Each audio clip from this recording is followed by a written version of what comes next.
like in a chair in almost a fetal position. And I talked to him, and he was scared. He said, I can't sleep. I can't get that thing out of my mind. And I said, what the heck was with the SAT team? He said, both my deputy and I were prior service, so we got along well with the enlisted guys. So I said, if you promise not to tell anybody, they told me they were not going to go to any LF with that thing over it. No direct orders, no nothing, and in fact, they never left the launch control facility. We picked up the Quebec team on the way back, the Quebec crew, because Quebec was on the way to Romeo, and SAC liked to save a little gas, so we road share. And they told us that earlier that evening, they had the same sort of thing flying over several of their launch facilities. And I said, what happened? You reported it. And they said, are you crazy? We didn't report it. We're not going to report it. I said, well, I did. He said, well, if you tell them about us, we're going to say it never happened. So we went back home. I reported to my squadron commander. The next few, we always have departure meetings when you go out for alert. The next several departure meetings, we had an unusual visitor. We had an officer in a uniform telling us that you may have heard rumors about this. It didn't happen. It's top secret. And I wanted to stand up and say, which is it? Didn't it happen, or is it top secret? So that's my event. I think Mr. Salas comes back. Thank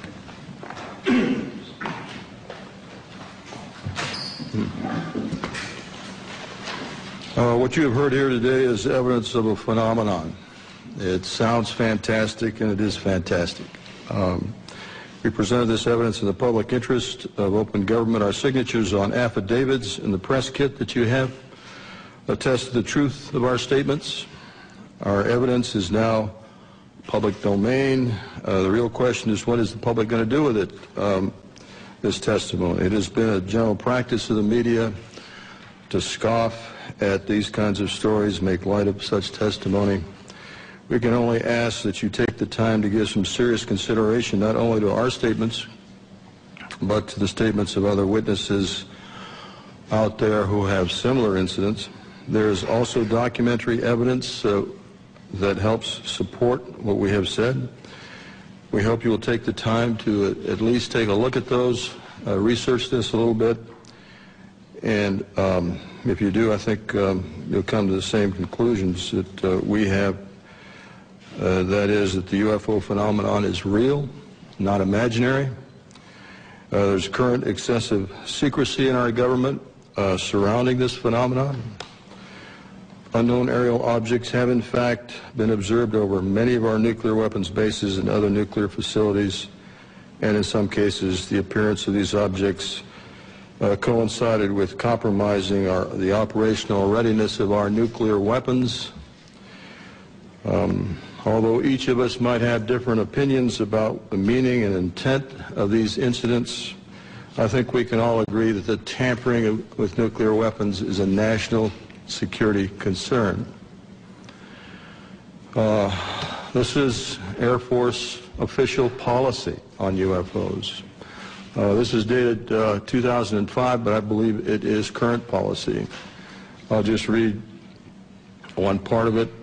It says, no UFO reported, investigated, and evaluated by the Air Force was ever an indication of threat to our national security. That is clearly misleading. It is false based on our testimonies. This statement, the decision to discontinue UFO investigations, was based on an evaluation of a report prepared by the University of Colorado in 1969. I believe this was the infamous Condon Committee study. There was substantial evidence to show that study was superficial and biased. In particular, the Echo and Oscar incidents I spoke about were never investigated by the Condon Committee, even though their principal investigator was well aware of these incidents. Obviously, the testimony given here today conflicts directly with that Air Force policy statement. We ask that our government answer to the public about the obvious discrepancy between our testimony and that of the current statement. Indeed, we demand an answer based on the foundation of our democracy that says, and I want to paraphrase Franklin Delano Roosevelt, President Roosevelt, the people should be strong enough and well enough informed to maintain the sovereign control over its government. Finally, I want to say, I think I speak for every one of us here, I have the utmost respect for all the men and women in the U.S. Air Force. I graduated from the Air Force Academy. I thoroughly enjoyed being a part of the Air Force, and I was honored to serve my country in that way. Our disagreement and challenge to the Air Force has nothing to do with the people of the Air Force. It has to do with official Air Force policy. And I think they are deliberately withholding the facts, not just in what you've heard here, but continuously since 1969. And by doing so, they're not allowing the people of this country to engage in the decisions regarding events that are clearly national security issues and concern to all of us. We're simply asking for the truth. Thank you for your attention. At this time, we're going to take questions. Mr. Hastings will take it from here. If you would go to the microphone over here and tell us what media you represent. Thank you. When you ask a question, I would ask first that you identify yourself and your organization, and then direct your question perhaps to a specific individual. That person will have to find his way to the mic, so there will be a bit of delay. Yes. Pat McCune, the Daily Trojan, University of Southern California. We just did a big event here, and LucasArts, Mr. George Lucas himself. I wanted to commend all of you. You guys are soft-spoken, but you carry a big stick, and that's exactly the way to approach this issue. I remember when UFOs first got going, it was like a laughing matter until they started revealing themselves in the deserts, Arizona, Colorado, and so forth and so on. I'm standing up here not only because if I'm a resource to anybody, if LucasArts is, please let me know, and I'm glad to do whatever I can to help you. As well, I wanted to point out that my friend Charles Stone back here is something of a real authority on UFOs. He does quite extensive work on websites and all, and is a real authority if you need some questions answered. That's it. Hello, Jeff Schogel with Stars and Stripes. Two quick questions. Mr. Hastings, you had mentioned that this is an ongoing phenomenon. Is there an incident later than 1980 that you are aware of?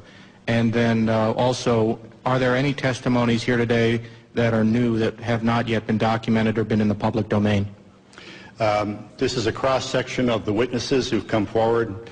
The latest incident involving nuclear missiles was at Malmstrom Air Force Base in 2007. However, the person is still active duty Air Force. I'm not going to elaborate on that until that person is separated from the Air Force.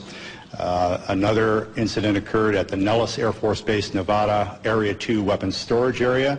A series of incidents, the latest being in April of 2003, in which there were unidentified aerial objects maneuvering near the weapons bunkers at that facility.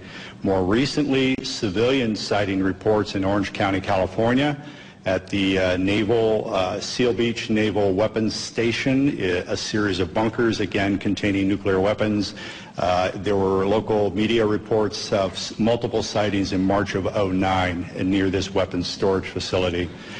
This is ongoing. This is the tip of the iceberg.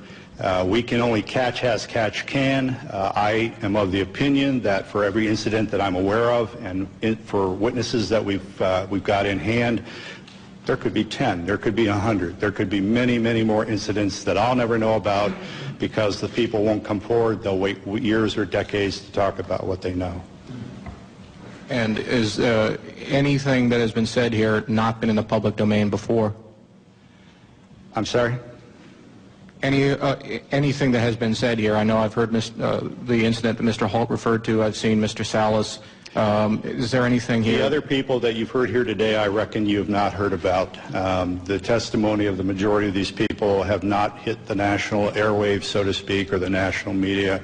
There have been websites, I've written articles and so on, but the majority of these witnesses have not received national or international exposure.